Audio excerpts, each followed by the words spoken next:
Hi, today we're going to talk about pollination. We have started to get male flowers in the last week on the pumpkin plants, and well, it's a little over a week. We've also had male flowers on the butternut squash for a little longer than that, and there's also a female flower. Let's see if we can find it.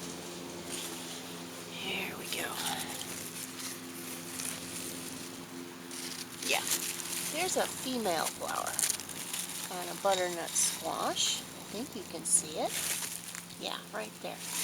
The difference between a male flower and a female flower, there's a male right there.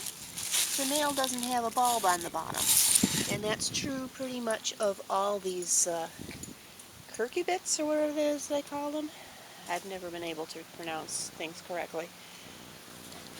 What happens is the male flowers start the season off by blooming for about a week, up to 2 weeks, and then the female flowers start appearing. And when you see your first female flower, don't get too excited, because it's probably going to drop off even if it is pollinated. I don't know why this happens,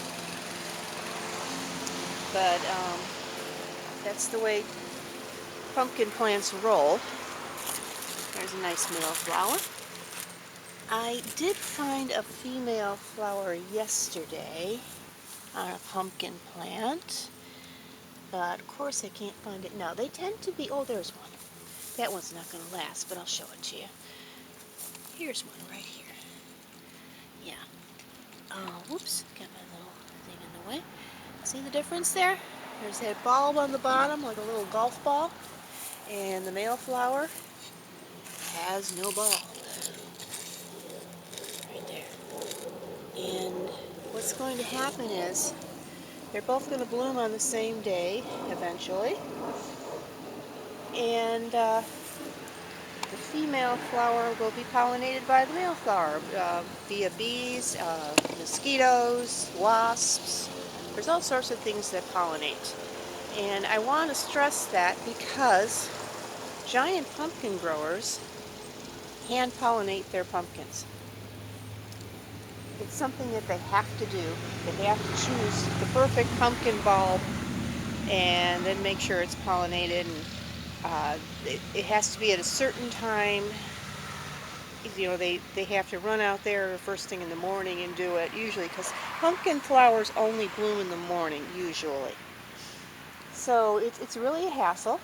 And what I did see on that pumpkin group I used to have is that non-giant growers, people growing jack-o'-lanterns, would freak out and, oh, I missed a bloom this morning. I couldn't hand pollinate and we have no bees. No. There are plenty of pollinators out here. I haven't seen that many bees this summer either, but there are plenty of pollinators out here. We already have a lot of tomatoes, we have a lot of Melrose peppers, we have all sorts of things going on out here. Even our sunflowers have been pollinated over there. So it's not a problem that you're not seeing bees. It is a problem for farmers because bees are incredibly honeybees are incredibly efficient at pollinating. They're much more efficient than anything else. They do a great job, but it's not a problem for a backyard gardener generally. So don't freak out and don't think you have to do it yourself, because you don't. Okay? Anyone telling you that is trying to sell you something, unless you're trying to grow a giant jack-o'-lantern. That might be a different thing.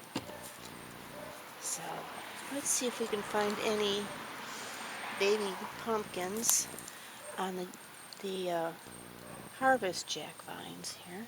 They are slightly younger. They do have a lot of male flowers, but the plants are slightly younger than the ones that came up on their own over there. And those aren't all jack-o'-lanterns or harvest jacks over there.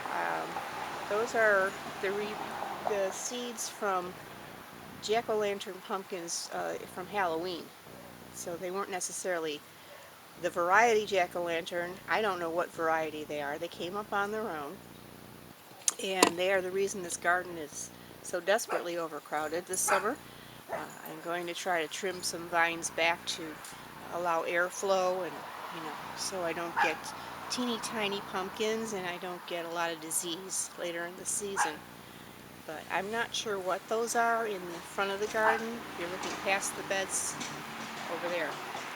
Those are all the ones that came up on their own. I thought this one over here was a jack-o'-lantern. I'll show you. Let's walk this way.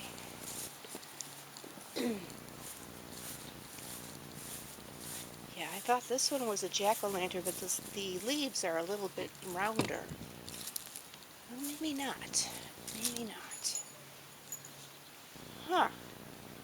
But we'll see what it is. Again, the female flowers are usually on the end of the vine.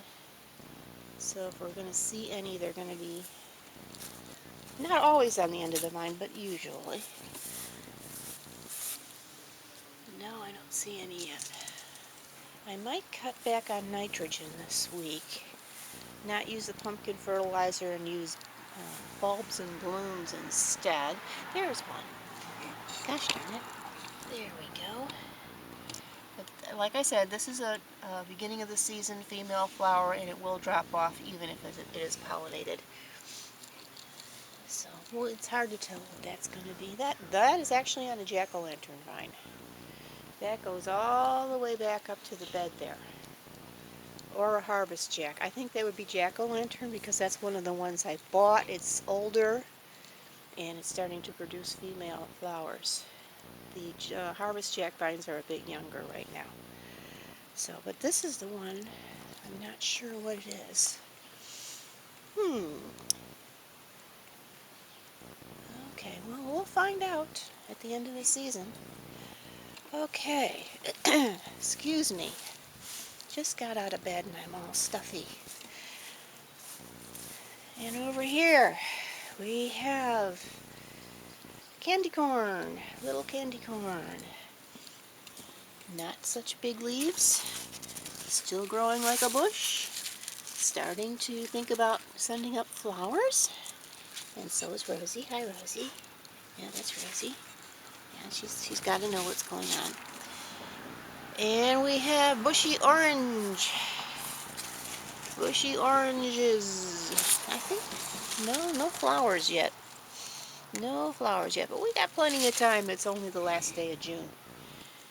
So, yeah, that's where we are this week. Look at the growth. It's been insane. And I think I might cut back on the pumpkin fertilizer and just go to buds and blooms because we really don't need a great deal of vine growth this year. And we got a lot of that going on. See how different these leaves are? Those are two different kinds of pumpkins right there. Here and here. This one kind of even looks like, well, no, I would say it looks like a maxima, but it's not. And, oh, we've got some squash bug eggs, so we'll take care of that. I'll take that leaf off. Okay, so that's this week. I'll see you next week, hopefully with some thrilling news.